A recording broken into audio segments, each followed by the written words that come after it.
What's up, friends of the good mood? This is Manni and welcome to the War Robots test server weekend with a 4.2 update probably and the Workshop 2.0, guys. Finally, we're ready, we're making progress. We can test the whole workshop and a lot of new changes to the interface, how weapons are displayed in the menu, and I'm gonna show you all that and then have an awesome battle with this really awesome variety hangar I've made with you guys here. So first off, let's have a look at the Workshop 2.0. That's what it is going to look like. You may have already seen a couple of screenshots. It's divided into two categories, robots and weapons, okay? Now, currently, there isn't all the robots inside of here. In the future, there will be all robots in the, in this tab, okay? And there will be all weapons in here, including the ones that have been costing workshop points before.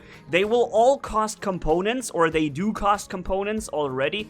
And yeah, so basically, you will produce those components specifically for the weapon and robot you're interested in this Workshop 2.0, okay? So say we want, for example, a weapon, alright? Let's go to the weapons category. Say we want a vortex weapon. I already traded in a couple of gold for silver so I can do this, because you really need silver for this, which is, in my opinion, kind of a bit of a problem because we already need so much silver upgrading weapons and stuff.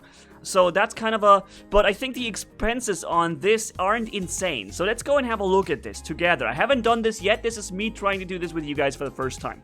So let's say we want a vortex. Reproduce 100 vortex components for 24,000, but we can also click this button here, and once you will level up your workshop. The higher you get in level with your account, the more level, workshop levels you will unlock. Same as it was with the old workshop.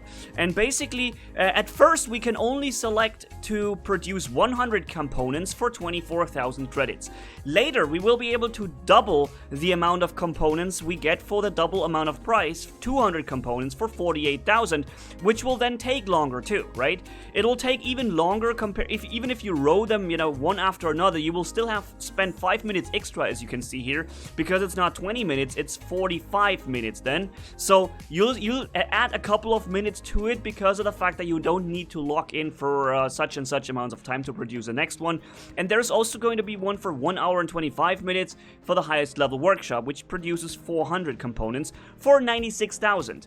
So keep in mind, the pricing and some things are still work in progress, right? We can't rely on these numbers to be like that in the live server, but we can right now take them as an orientation and know how they imagine themselves, or how they imagine this to work later, okay? So let's go and produce some of these components, okay? Let's go, we produce 24, and see, you have 6 slots. The thing is, right now I think we only have 1 slot, right? Let's see.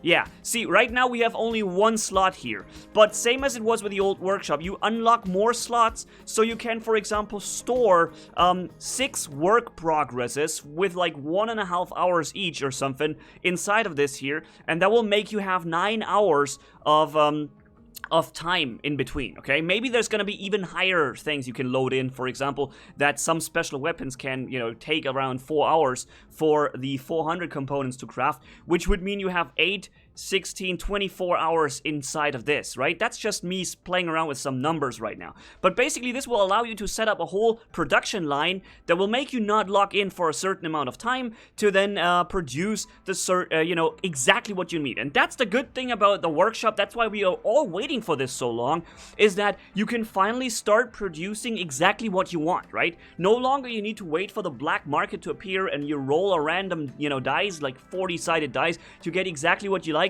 Now you can really produce that.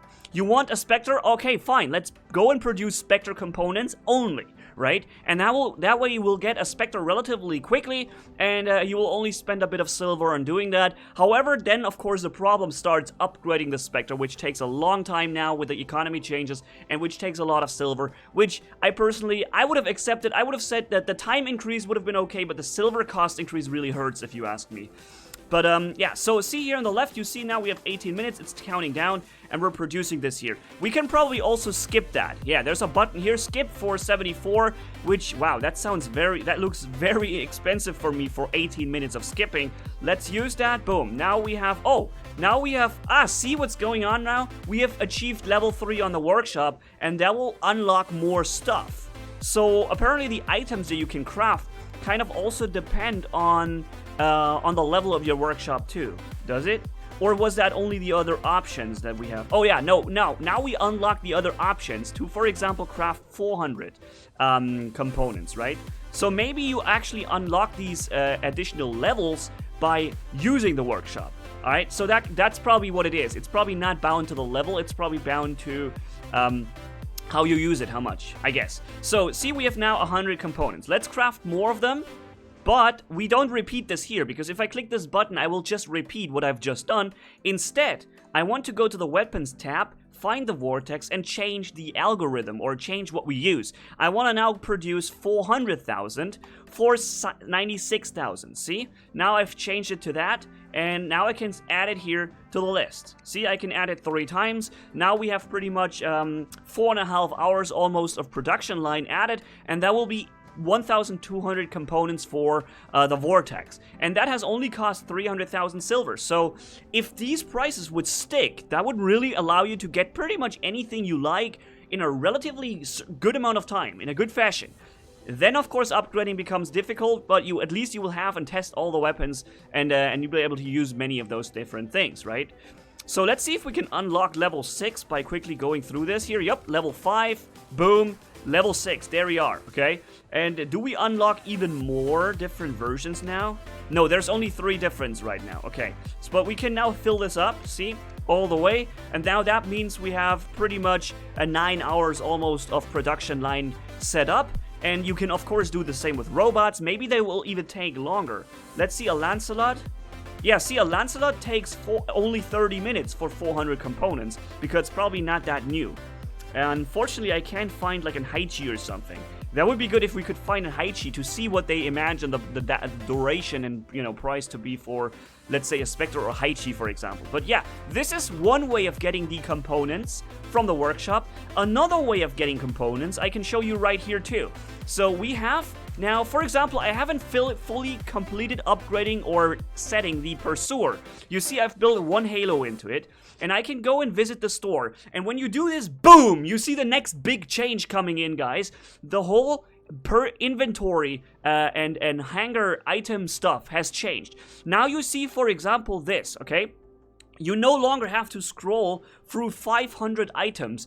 That comes 10 gusts, 10, punishers, and 10 pinatas, and so on, right?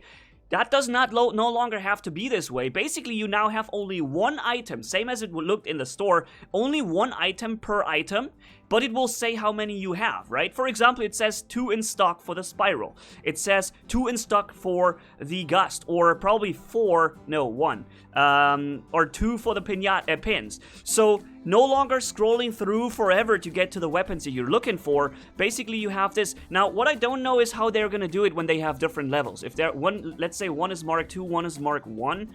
How do you select between those? Will they still appear in different categories?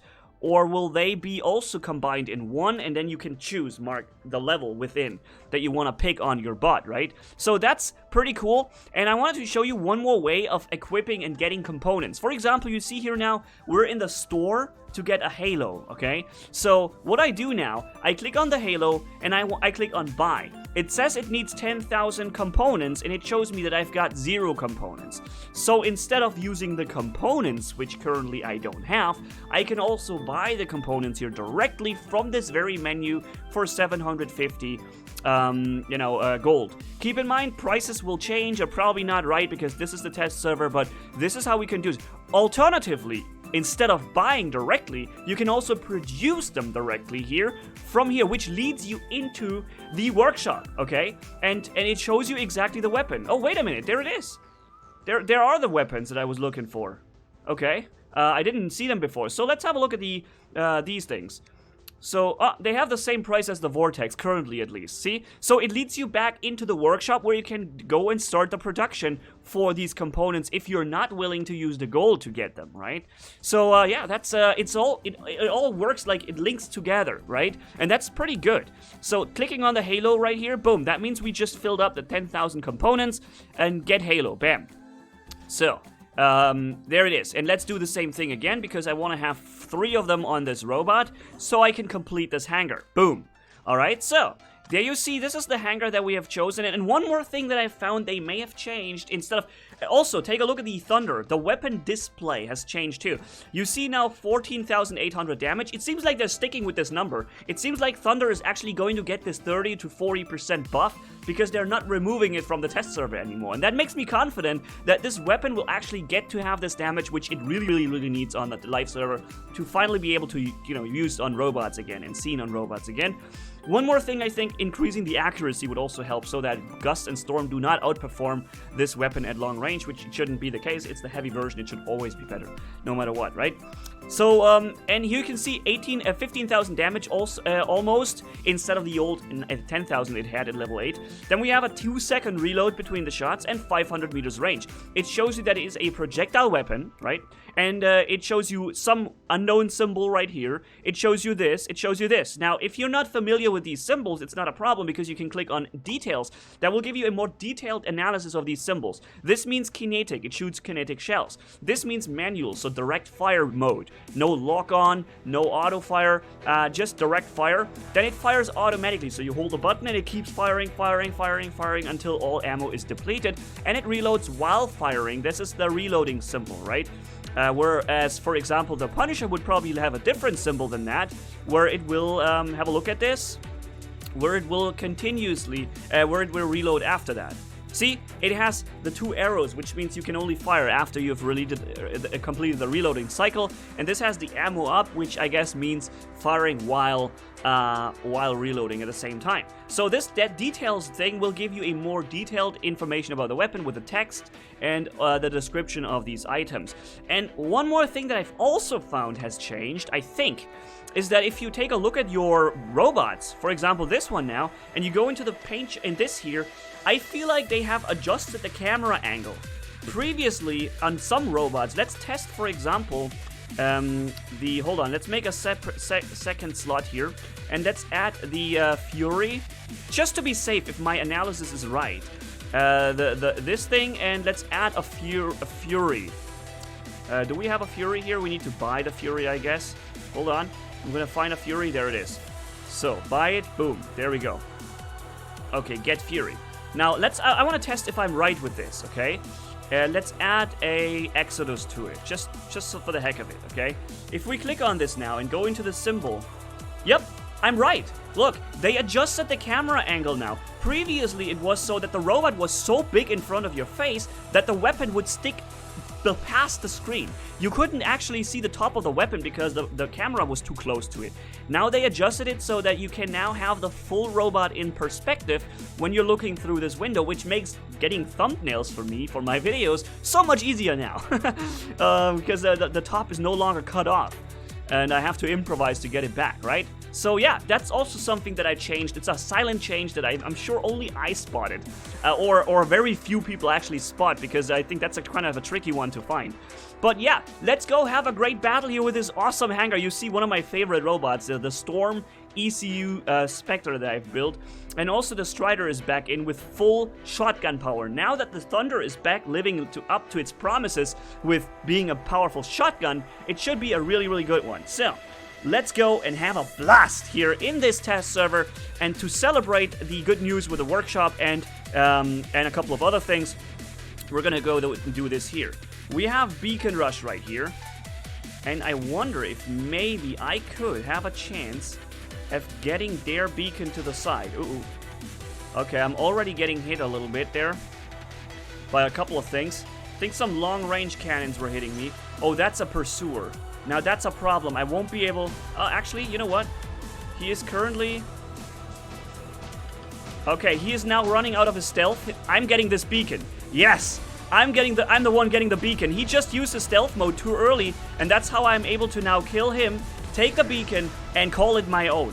Perfect! That is exactly what I wanted. I was praying that this guy will not trigger his, oh, there's somebody spawned in there. And another Pursuer is coming around the corner, okay. Okay, he sees me now. And this Pursuer has activated stealth, so he will not be able to do this again. You know what I'm trying to do right now? I'm just trying to hold the beacon at this very moment. And in the meantime, I can fire at this guy there. And, yeah. force him into a stealth jump, which is really good. Uh-oh. Now I'm in trouble. Now I'm in really big trouble. Because I'm locked down. I have all my dashes, but I'm still locked down. So he has just used his... Wait a minute. Oh no, I made a mistake. I accidentally... I need to stop him from getting this beacon there. Yeah, he wants to get our beacon, and I don't want to give it to him. I accidentally spawned at the wrong beacon. That was my dumb mistake right there. And, yeah, let's make him stealth jump too.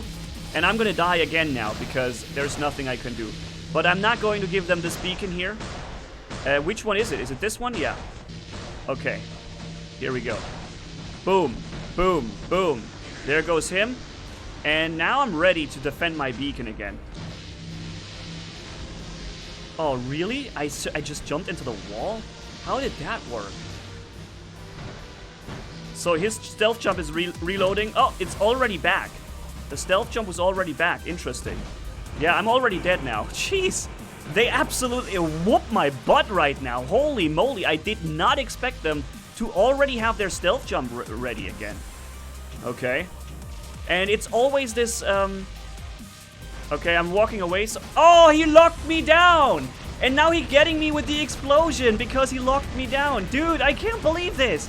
They're whooping me so much right now with the lockdown. Hey, dude, every time I don't want to get locked down, it's an instant lockdown that I get. Immediate lockdown. Every single time. Jeez. Dude, I can't win. I can't do anything. They're like 9 million times stronger than I am right now. They're absolutely outperforming me on every level. And now I have a little bit of health, but I'm already out-meching right now because my team is not exactly helping me to maintain this beacon right now. So, yeah, and I won't be able to have another stealth jump here. And that's it! Wow! Dude, they have absolutely destroyed me in this match. It's always a 3-on-1. I was never in a 1-on-1 situation, of course. But the problem is that every time I needed to be able to roam and walk, they locked me down. Every single time. That has absolutely destroyed my chances of movement, of stealthing, of getting in cover, every time. And look at my team, they're all in one position. Why are you all in one place? All of them in one position. Why has now none of them spawned where I freed a beacon for us? Wow, I don't know. That was a weird round, but you know what? That was all the round that I wanted to do for now. I just wanted to celebrate this awesome new workshop here with a really, really cool battle. Or maybe, let's have a look at the time. It's 17 minutes already. This video is already getting way too long, and I think we should probably put an end to it. So, yeah, this video was not about all the gameplay. It was more about introducing the new features to you guys. So, I think I've been able to do this. And, yeah, so in this case, I'm gonna say thank you guys so much for watching. If you enjoyed this video, leave a like and comment down below, and if you haven't already, hit subscribe as brutal as a man can hit for more. Thanks for bearing with me, you guys are awesome as always. Manni-Gaming signing off. Bye bye.